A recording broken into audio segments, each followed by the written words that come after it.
नमस्कार, BVM news में आपका स्वागत है। मैं हूं ममता बघेल। चलिए बात करेंगे खबरों में सबसे पहले बात करेंगे फरीदाबाद की।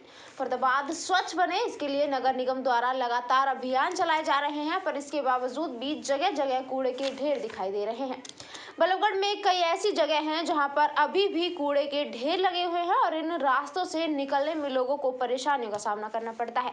जहां कूड़े के ढेर लगे हैं, वहां के लोगों ने कहा है कि निगम द्वारा कूड़ा उठाने का अभियान चलाया तो जा रहा है, पर इसमें कूड़ा उठाने वाले ठेकेदारों की कमी है और इन्हीं की वजह से बहुत सी ऐसी जगह हैं जहां पर कूड़े का ढेर लगा हुआ है। लोगों ने ये भी कहा कि इन कूड़े के ढेर की वजह से बदबू भी आती है और यहाँ से निकलने वाले लोगों को भी परेशानी होती है। कई दिन तक तो यहाँ से कूड़े के ढेर को उठाया भी नहीं जाता और निगम द्वारा चलाए गए सफाई अभियान को पलीता लगाया जा रहा है। जब बल्लभगढ़ में जगह जगह एक बार फिर लग रहे कूड़े के ढेर से बदबू आ रही है। आम लोग इस बदबू से काफी परेशान हो चुके हैं और नगर निगम अधिकारियों का इस ओर जरा भी ध्यान नहीं है। निगम ने चलाया था इस स्वच्छता अभियान, लेकिन अब उसकी रफ्तार धीमी हो चुकी है और कूड़ा उठाने वाले ठेकेदार इसमें काफी लापरवाही बरत रहे हैं। वो गलत जगह उसको डिस्पोज कर रहे हैं, उस जगह पे प्रदूषण फैला रहे हैं। क्या कोई ऐसी जगह अलॉट की गई है फरीदाबाद के मोरे पशुओं को अरावली क्षेत्र में डालने के लिए? नहीं, ये जो मामला आज हमारे संज्ञान में आया है, इस व्यक्ति को हमने कोई जगह अलॉट नहीं की हुई है अरावली एरिया में, और जो भी इसके खिलाफ जो कार्रवाई बनती है वो डिपार्टमेंटल हम इनिशिएट करेंगे। तो सर, सबसे बड़ी बात है कि जिस तरीके से इसने अरावली का जो क्षेत्र है, जो पहाड़ी क्षेत्र है और वन क्षेत्र है, जो उसको बिल्कुल पूरी तरीके से प्रदूषित कर दिया। सैकड़ों नहीं, हज़ारों की संख्या में वहाँ पे मृत पशु डाले हुए हैं, चारों तरफ ब्लड वगैरह है, उनके अवशेष वगैरह है। किस तरीके से डिस्पोज करने हैं, तो क्या तरीका है सर, किस तरीके से इनको कहाँ के लिए अलॉट किया गया है? नहीं, हमारी तरफ से एरिया दरअसल आज रोजाना की तरह हर मंगलवार को हम अपने पहाड़ियों में बंदरों को गाजर खिलाने के लिए आते हैं जी। आज भी हम बंदरों को गाजर खिलाने के लिए आ रहे थे, तो एक बंदर अंदर की तरफ भागने लगा। तो हमने देखा कि बंदर अंदर की तरफ भाग रहा, तो हम उसके पीछे हो लिए कि आगे भी बंदर काफ़ी होंगे।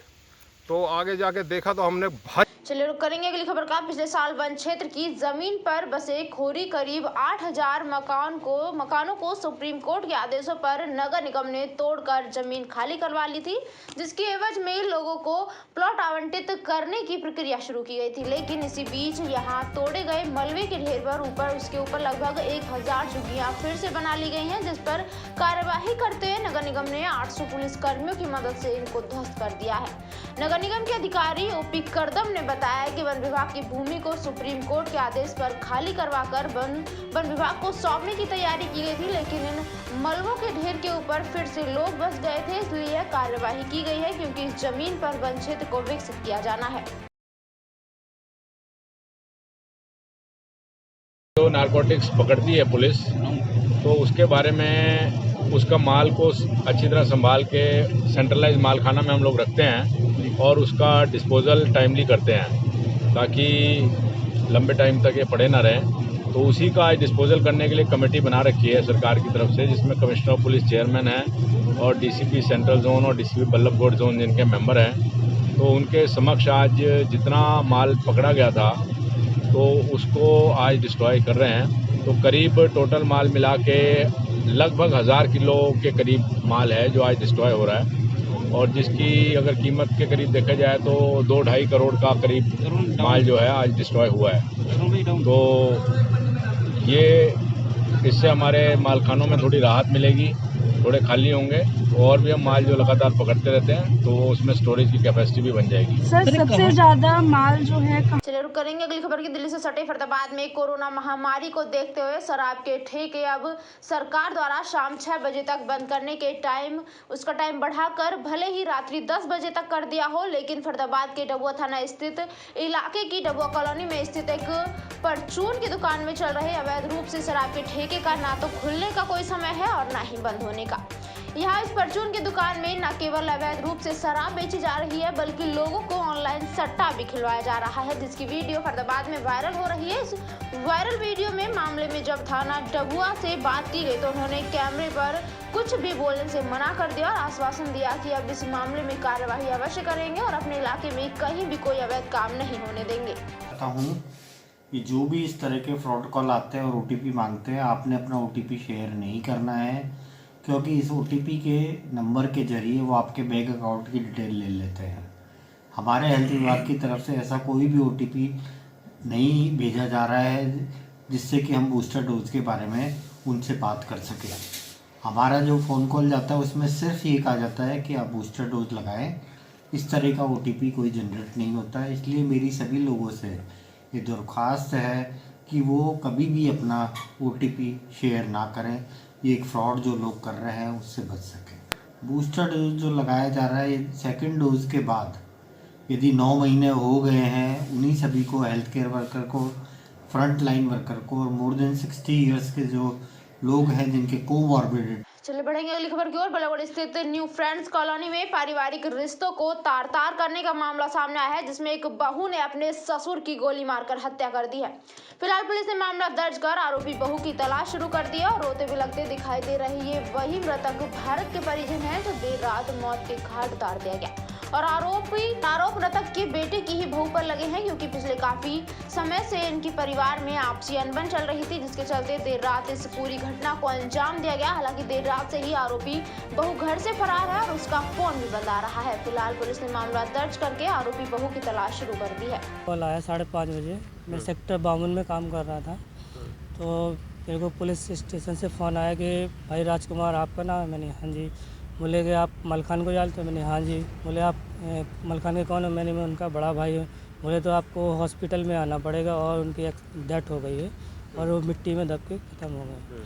और एक लेडीज़ भी थी साथ में, और दोनों काम कर रहे थे। 5 आदमी काम कर रहे थे, 2 आदमी ख़त्म हो गए और 3 आदमी बच गए। कैसे हादसा हुआ था, कैसे बता रहे थे कि? बोले काम कर रहे थे, मिट्टी भसक गई है, बस इतना ही बताया। मैं ऑन द स्पॉट पे मैं था नहीं यहाँ पे, मैं बहुत दूर था। हम लोग को कॉल आया। आपस में जो लेडीज़ थी और भाभी थे, अच्छा, गांव के हैं, काम कर रहे थे। उनका हस्बैंड गांव में रहता है, वो यहीं पे पहले रहते थे, वो गांव चले गए थे। तो मेरा भाई और ये लोग सब आपस में काम करने आते थे यहाँ पे ठेकेदार के पास। कहाँ के रहने वाले हैं? MP के हैं सर हम, गलान, ग्राम गलान, जिला छतरपुर, मध्य प्रदेश। तो कितने दिन से यहाँ ये नाम बताइए जी। मेरा नाम हल्के राम है जी। विक्रम जी, क्या हुआ था, कब हुआ था? और अब ये नहीं है जी, मैंने तो भाई फ़ोन ऑन आया मेरे पास, तो हम लोग साथ में आए हुए हैं। अच्छा, क्या लगते थे आपके मरने वाले? वो मतलब बहू लगती थी। अच्छा, हाँ, वो भाई लगता था। और कितने दिन से काम कर रहे थे? अब हमें तो साहब ये कोई बात की जानकारी नहीं। कहाँ के रहने वाले थे? हम MP के रहने वाले थे। अच्छा। अब साहब मेरे को तो फ़ोन आया था कि भाई ऐसे ऐसे बात इसी भाई ने बताया था, उसके भाई ने। ओके भाई। चले बढ़ेंगे अगली खबर की ओर। हरियाणा के उप मुख्यमंत्री दुष्यंत चौटाला फरीदाबाद में जिला कष्ट निवारण समिति की बैठक में पहुंचे और शिकायतों को सुना और उनका निपटारा भी किया। इस अवसर पर डिप्टी कमिश्नर समेत तमाम विभागों के अधिकारी मौजूद रहे। इस ग्रीवेंस कमेटी की बैठक में लंबे समय से चली आ रही शिकायतों का निपटारा भी किया गया। वहीं उन्होंने पिछली बैठक में सरकारी विभागों द्वारा फायर NOC लेने के आदेश भी दिए गए थे और उनकी पालना भी करने के लिए कहा गया था, और जो पालना नहीं करते हैं उनके लिए कड़ी नाराजगी भी जताई थी। ग्रीवेंस कमेटी की बैठक समाप्त होने के बाद उप मुख्यमंत्री दुष्यंत चौटाला ने पत्रकारों से बातचीत करते हुए कहा कि इस बैठक में देहात की 18 शिकायतें समेत बची हुई 16 परिवाद भी निपटाए गए हैं, जबकि कुछ शिकायतों को अगली बैठक के लिए पेंडिंग छोड़ दिया गया है। डिप्टी CM दुष्यंत चौटाला ने कहा कि बड़े दुख की बात है कि पिछली बार ग्रीवेंस कमेटी की बैठक में उनके द्वारा फायर NOC लेने को लेकर दिए गए आदेश का पालना अभी तक नहीं किए गए हैं पालन आदेशों के। और दुष्यंत चौटाला ने कहा एक बार फिर सभी विभागों के HOD को आदेश दिए हैं कि अगली बैठक तक सभी सरकार बिल्डिंगों के NOC ले लें, नहीं तो कार्यवाही की जाएगी। बताया जा रहा है लेडीज पुलिस भी थी, जेंट्स पुलिस भी थी। यहाँ कुछ सपा सेंटर चल रहे थे काफी समय से, जिसको लेकर रेड की गई है। हाँ, दोनों ही थे, लेडीज और जेंट्स दोनों ही पुलिस वाले थे। तो कुछ लगता है कितनी संख्या होगी जो लड़कियां पकड़ी गई हैं, लड़के पकड़े गए हैं? काउंटिंग नहीं, काफी थे। काफी थे। 3-4 बंदे नहीं, 10-12 होंगे शायद। ज़्यादा बता रहे थे। 10-12 मैंने काउंट नहीं किया, मतलब बहुत सारे थे। 2-3 दफा में गए हैं लेकर के, फिर बिठा के रखा उनको, फिर लेके गए। लगभग कितने समय से यहाँ पे सपा सेंटर चल रहे हैं और कितनी संख्या में होंगे? ये भी मुझे नहीं पता, क्योंकि मेरा ऊपर जाना अलाउड नहीं है। मैं आप जैसे यहाँ पे रहते हैं, क्या आपको कभी ऐसा सुनने में आया कि सपा के आगे कोई गलत काम भी होते हैं?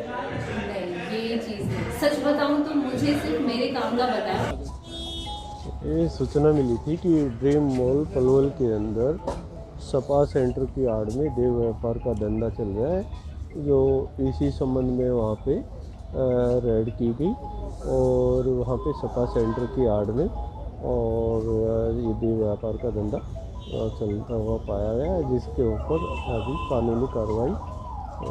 ये जो सारे लड़के लड़कियां पकड़े गए हैं रंगे हाथों पकड़े गए हैं। हाँ, ये सर कितने कितने लड़के लड़की पकड़े गए हैं? कब से चल रहा था इस सपा सेंटर में जो इस तरह का काम? ये आज ही सूचना मिली थी इसके बारे में। कितने लड़के हैं और कितनी लड़कियां पकड़ी गई हैं?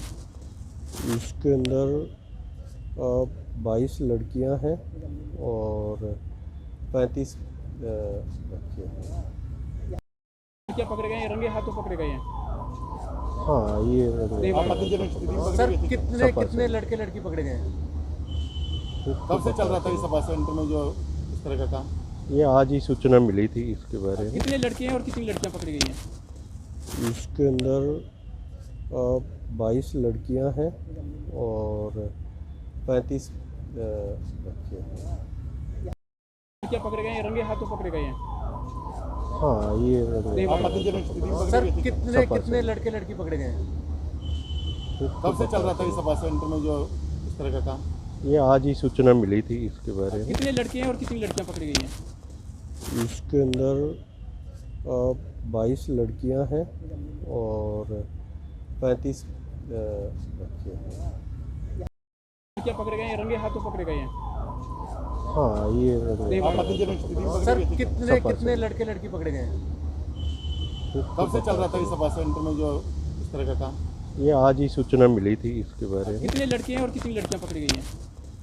इसके अंदर 22 लड़कियां हैं और 35 बच्चे हैं। लड़कियां पकड़े गए हैं रंगे हाथों पकड़े गए हैं। हाँ, ये सर कितने कितने लड़के लड़की पकड़े गए हैं? कब से चल रहा था इस सपा सेंटर में जो इस तरह का काम? ये आज ही।